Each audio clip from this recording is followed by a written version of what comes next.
Okay, today we will be doing the electrolysis of copper sulfate solution. Copper sulfate solution. What is the color of copper sulfate solution? We say blue. The color of copper sulfate solution is blue. Only copper sulfate is white powder, but when you mix with water, the color becomes blue. Okay. This copper sulfate powder cannot conduct electricity, so we have to take in the solution state, means we have to mix it with water, then only it will contain iron and will conduct electricity. So copper sulfate will contain this iron, copper iron plus sulfate iron, mixed with solution, that is mixed with water, H2O will act with H plus OH minus ion. So now we are writing here cathode and here I write anode. Okay, cathode and anode, they are made up of platinum because we cannot use graphite because oxygen is there. So we are using platinum as electrodes.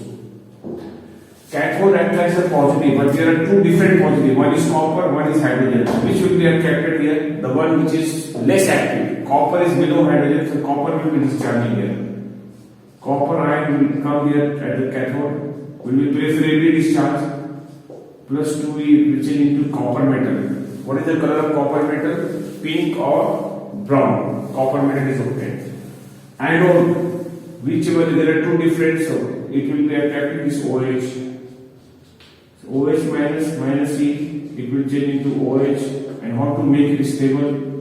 4OH will give the answer 2H2O plus O2, oxygen gas.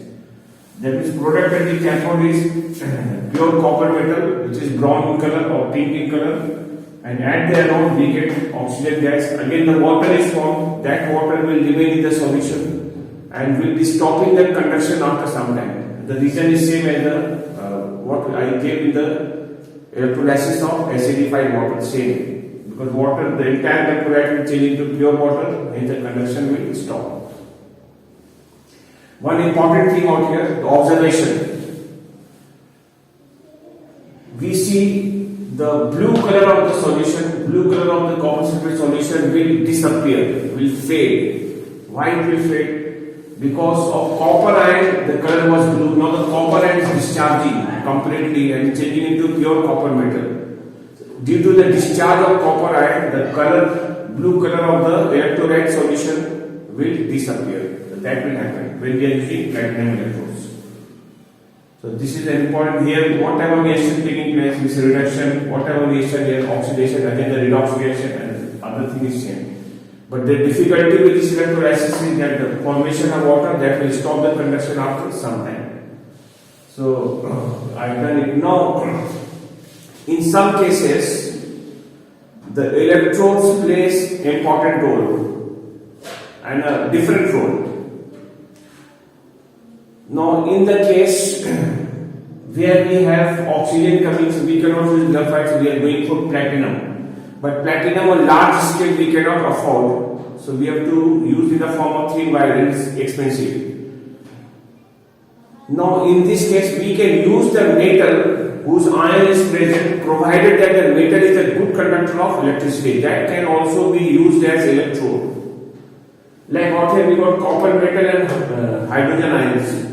Copper is a good conductor of electricity, so we could use copper also as electrode, and I think copper electrode would be better, it's much cheaper than platinum.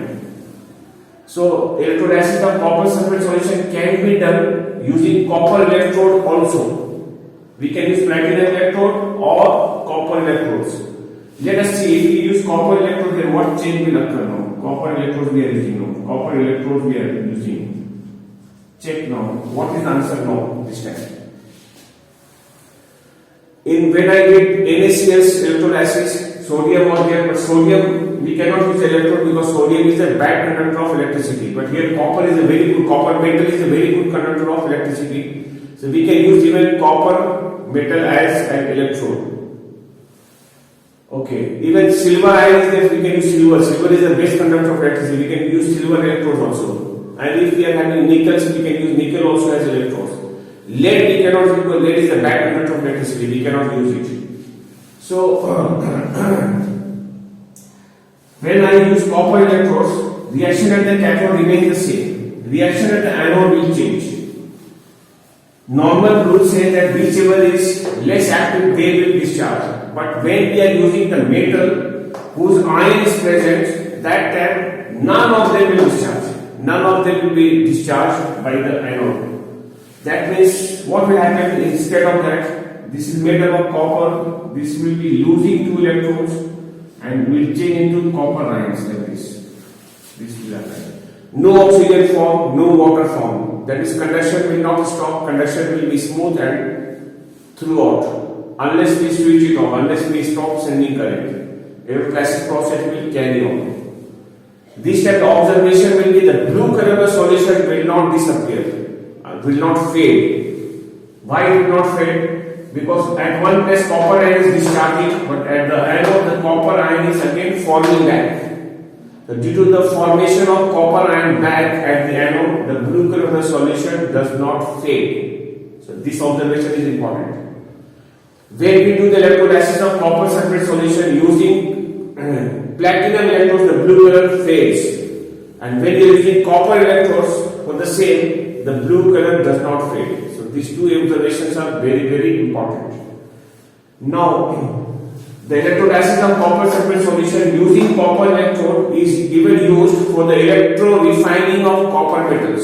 Question may come, what is its industrial application? What is the industrial application of the electrolysis of copper sulfate solution? In industry, copper sulfate solutions electrolysis using copper electrolyte is used in the electro refining of copper metals. Now I show the diagram how the electro refining is done. Electro refining is done like this. We take container. Here we are taking the blue solution, that is copper sulfate solution is taken here. This is copper sulfate solution which is blue in color. And here we will be taking both copper we have to use. Here we are using thin copper wire and here we are taking impure block of copper which we want to purify. Impure block of copper. And this is thin copper wire. Thin copper wire. Now we will be supplying current. This will be made anode and this side we will be making cathode. This is positive, this is cathode and this is anode. So we are having the impure block of copper which we want to purify now. So we are sending current and electrolyte is copper sulfate. The reaction starts. Here we get the pure copper metal formed at the cathode. From here, whatever pure copper is present in it, they all will go and get transferred to these thin copper wires. Slowly, all pure copper will be migrating or will be transferred to the cathode. That is, cathode will receive pure copper metal. And the mass of this anode will keep on decreasing, whereas the mass at the cathode will keep on increasing. And the blue color solution will remain and conduction also will not stop. So whatever pure copper is present in it, they all will be transferred. So that is how we purify or we refine copper metal. So this process is called electro refining. Question even may come like this. What happens to the mass of the anode during electro refining? We say mass of the anode decreases. And what happens to the mass of the cathode? We say the mass of the cathode increases. So that observation is important.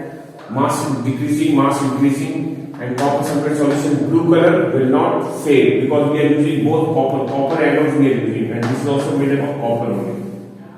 Hope you understood this one. So now we are doing the next topic as per your syllabus, that is called electroplating. Electroplating. What is the meaning of electroplating? Electro is the word for electrolysis and plating is we are putting a plate of one metal over the other metal. That means we are putting a coat of one metal over the other metal. That means in other words we can say we are putting a polish of one metal over the other metal. Many articles we say gold plated, silver plated, nickel plated. At home we are using spoons. They are actually iron spoon. but they are nickel plated. Nickel polish is there on top of it. So that is done by electroplating, because electroplating is a more or less permanent change. So the polish obtained on the article will be more or less permanent. It will not come off easily. It is a chemical change, so the polish or the coating obtained on the article will be very strong. It will not come out easily. Whereas when you do the manual coating, you paint some surface and all, then after some time the paint vanishes after some time, because paint gets damaged, paint gets destroyed. But the electroplating ones, that will last for quite long time. This one. Okay. Now the question arises: why we need to do electroplating? Why there is a requirement of electroplating? Electroplating is done for mainly two purposes. First purpose, to prevent the article from rusting or corrosion and to increase its life. That is first purpose. Second purpose of electroplating is to make the article attractive, shiny, good looking, hygienic. For that reason we do electroplating. Electroplating increases the life of the article and makes the article decorative. We can say that. So for these two purposes we do electroplating. Okay, now what is the condition for electroplating? For electroplating we must use two metals. One metal will be polished with the other metal. The metal which is polished by the other metal, the metal which needs to be polished is called base metal. And the metal whose polish we are giving or whose coating we are giving, so that metal, both of them must be good conductor of electricity. Say for example, iron we want to polish with the nickel. So the nickel and iron both must be good conductor of electricity. First condition is that. And the second condition is that the base metal should be more reactive than the other metal.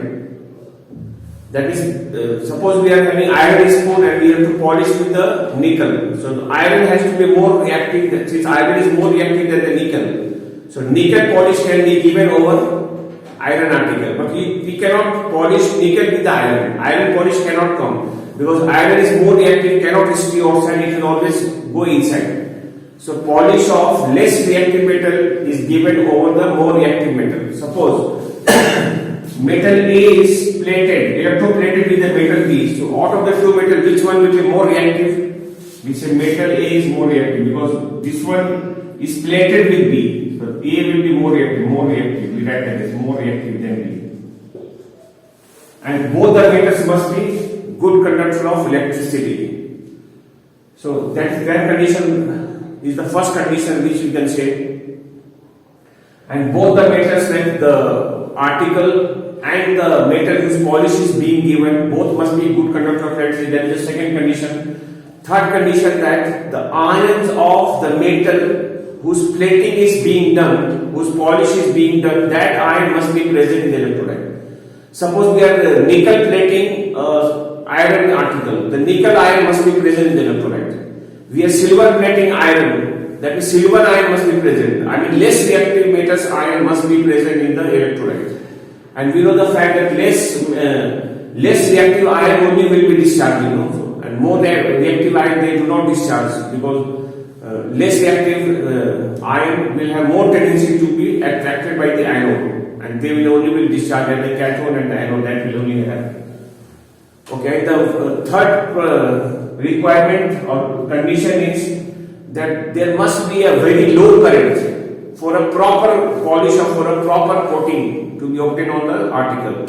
By chance the current is large and the process of electrolysis is very fast and rapid, that will result in the uneven, improper coating on the article. So you must set low current, and the current must be slow and steady. The process of electrolysis should be slow and steady to obtain a proper coating on the article. Otherwise the article will not look attractive. Okay, now we have two electroplating in our syllabus. One is nickel plating and the other one is silver plating. Nickel plating, let us take the case of nickel plating of an article. When we nickel plate an article, we use nickel sulfate solution as an electrolyte. Nickel sulfate solution. So nickel sulfate will break down, it will give nickel ions and sulfate ions. Like same as copper sulfate or previous one what I did. It is mixed with water, solution is there, that's why it will give H ion plus OH ion. Now I have reaction at cathode, reaction at the anode. Cathode attracts the positive, so this one there are two different positive, but this is less reactive, will be discharging here. Nickel will discharge here, like this, and it will change into nickel metal. And anode, these two are, anode is made up of nickel only. Here we have pure nickel. We are not using platinum. We are using nickel because nickel is much cheaper than platinum, and nickel is a good conductor of electricity. So we are using nickel only because with platinum the problem is the water formed and the conduction will stop. And platinum in large quantity we cannot afford also because if nickel plating is done on large scale, many spoons, many articles we are polishing. There are factories they polish it throughout the day and night. So we cannot afford platinum. We are using nickel anode. So this anode nickel will be losing 2 electron and will change into nickel ions. Same as the copper ion is formed. So the same thing happens here also. Now, what is cathode made up of? Pure nickel will be obtained here at the cathode, and cathode will be the article. Cathode is the article. So during electroplating, what makes the cathode? Article makes the cathode. And what makes the anode? The metal whose ion is present, or the metal whose polish we are giving over the base metal. That must be making the anode. We are nickel plating, the nickel must be making the anode. We are silver plating, the silver will be making the anode. We are gold plating, then gold will make the anode. The best example of electroplating is this watch. You can see it's gold plated. It is not pure gold, but it is gold plated. So, and inside the base metal is iron, steel. So we are plating the steel by gold. Gold polish is being given. So this is called gold plating. But gold plating you don't have in syllabus. You have to know only about the nickel plating and the silver plating. So what makes the cathode during electroplating? The article which we are electroplating. Suppose we are electroplating iron with nickel, then iron will be making the cathode and anode will be the pure nickel. If you are silver plating copper with, if you are silver plating copper, then copper will be making the cathode and the anode will be pure silver. Whichever is less reactive of the two of the metals, that will be making the anode, and whichever is more reactive, that will be making the cathode. So that is the idea. So reaction we write, then we ask to write down the reaction taking place at the cathode, write down the reaction taking place at the anode, we will be writing this reaction. And what makes the cathode? We say article. And what makes the anode? The metal whose ion is present, or the less reactive metal, or the metal whose plating we are doing. That will make the anode. And the entire process goes on like this. I'll just show you the process how. In the container we will take nickel sulfate solution, and here we are taking the anode, and here let us take an article. Let's suppose the article is a spoon, iron spoon. So here we are connecting like this. This is negative, this is anode. This is cathode. This is made up of pure silver now. Pure silver, not like the previous case we had impure copper block. This is a pure silver. And this is pure silver and this is your spoon. Maybe iron spoon or copper spoon, whatever it is.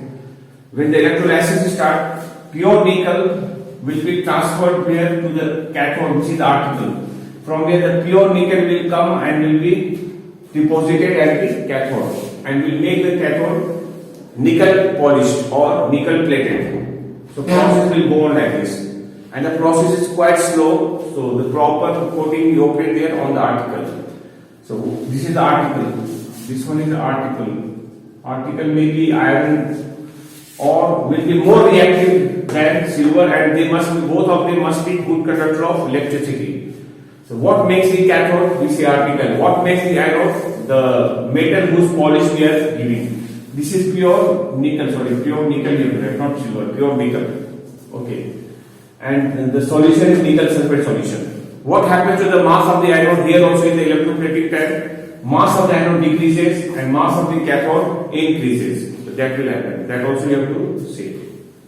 So during electrorefining and electroplating, the mass of the anode decreases and mass of the cathode increases. Now we will be doing silver plating. Silver plating. Second, last plating is silver plating now.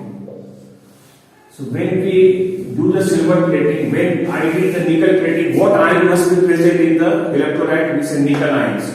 Other ions may be present, but they are called passive ions. They are playing no role in the electrolysis. Only nickel ion is called active ion because it is playing the role.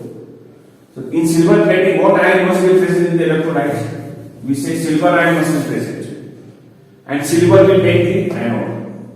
An article with which we are polishing, that will make the cathode. Article always makes the cathode. So now I show you the reason, and about the electrolyte I talk little by later. Okay. So cathode reaction will get Ag plus 1, Ag valence is 1, so it will lose one, gain 1 electron and will change to pure silver metal, which the article will receive. And anode is again made up of silver only here, pure silver. So Ag will lose an electron and will change to silver ion. So that will happen. So cathode we get pure silver, that is article, and the anode we will get silver ion form. And the diagram will change. What here? This will be now pure silver, pure Ag and then article. Otherwise same. Here also the mass of the anode decreases and the mass of the cathode increases. So in electrorefining and electroplating, in both the cases, mass of the anode decreases and mass of the cathode increases. So that we have to mention. Okay. Now I talk especially about electrolyte. What electrolyte we use for silver plating? Copper sulfate tank, copper tank we use copper sulfate solution. Nickel plating tank I use nickel sulfate solution. Silver plating tank, can we use silver sulfate solution? The answer is no, because silver sulfate solution is not possible.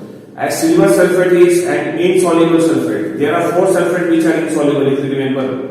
Barium sulfate, calcium sulfate, lead sulfate and silver sulfate. Silver sulfate is insoluble, so there is no question of silver sulfate solution. Now another one. We know all nitrates are soluble. So silver nitrate can we use as electrolyte? Answer is yes, we can use. Because silver nitrate solution is possible. And very much possible. And silver nitrate is a very, very strong electrolyte. We can use silver nitrate also as electrode, but we don't prefer it. We don't use it, although it is a very strong electrolyte, yet we do not use it. The reason is because of very strong electrolyte, the process of electroplating becomes very rapid and fast, and that will result in the improper coating on the article. The coating on the article will be uneven, unsmooth coating will be obtained, which will not make the article looking attractive. That problem will take place if we use silver nitrate solutions. How to overcome the problem and how do we electroplate? For that, instead of silver nitrate, we use a complex electrolyte. That is, name is NaAgCN whole twice. This is called sodium argentocyanide or sodium silver cyanide. We can use even potassium here, potassium argentocyanide or sodium argentocyanide can be used as electrolyte. With this will contain sodium ion, it will contain silver ion, it will contain cyanide ions, and water will also be there. So silver ion is only active and other ions may be there, but they will be passive ion because silver ion is the least active. What here? Sodium and silver and cyanide, positive ion silver is the least active. So silver only will be discharging here. Reaction will not change. Now the process of electroplating will become very slow and steady. And that will result in the proper and even coating obtained on the article. So the problem of improper uneven coating will be solved if we use this electrolyte, sodium argentocyanide. So name the electrolyte used for silver plating an article. The name of the electrolyte is not silver sulfate solution, neither it is silver nitrate, but it is sodium argentocyanide. So this part is also completed. Silver plating is done. Now you have to know the difference between electrolytic conduction and metallic conduction. In metallic conduction, the conduction takes place due to the flow of electrons, and electrolytic conduction, with this kind of conduction, it takes place due to the flow of ions. Ions will migrate. Ions will be flowing, positive ion towards the cathode, negative ions towards the anode. So this is due to flow of ions, and the metallic conduction is due to flow of electrons. That is the basic difference. The second point we can say, metallic conduction is a physical change, that is reversible process. We get the same metal back, but this one is a chemical change, and it is non-reversible. So we cannot get the same material back. Silver sulfate, sodium hydroxide, we will not get it back. Like copper sulfate solution, we will not get it back because it is a kind of chemical change, chemical reaction taking place here. So we do not get it back. It is non-reversible. And one more difference we can say, metallic conduction takes place in the solid state of the substance, whereas electrolytic conduction takes place in the aqueous or molten state only. So these are the 3 points of differences, but we emphasize on the first difference, that is the main difference, that flow of electrons and flow of ions. Same question we can put up in this manner also. What is the basic difference? Give one difference between the electric conduction through copper metal and through copper solution. We'll say like that. So through the copper metal due to flow of electrons, we say, and through copper solution due to flow of ions, we'll say that. Electrons and ions, that is the most important point. Okay, about it. And the last part, electrolysis applications. What are the applications of electrolysis? We say there are 3 applications. First one is electrometallurgy, means many metals we obtain or we extract by the method of electrolysis. What are the examples of such metals? Aluminium. I think I have done the extraction of aluminium, and we had to do electrolytic reduction of alumina, that is aluminium oxide, by Hall-Héroult process. That is one example. From there we are getting the aluminium metal. Not only the aluminium metal, active metals such as sodium, such as potassium will also be obtained by electrolysis. So electrometallurgy is used for these metals. Second use is electro refining. Many metals in the factories and all, we will obtain by some other method, but we need to purify it. The purification is done by electrolysis, and we call it electro refining. What are the example of such metals? Copper is electrolytically refined, and I showed the electro refining of copper metals. Not only the copper metals, even we have aluminium metal also is electrolytically refined. So second use is electro refining, and the third use or third application is electroplating. So I showed just now plating. We got 2 platings in the syllabus: silver plating, nickel plating, even gold plating also. All those platings are done by the means of electrolysis. So with this information, the chapter electrolysis is finished. So next day we will be starting organic chemistry. Thank you for the day.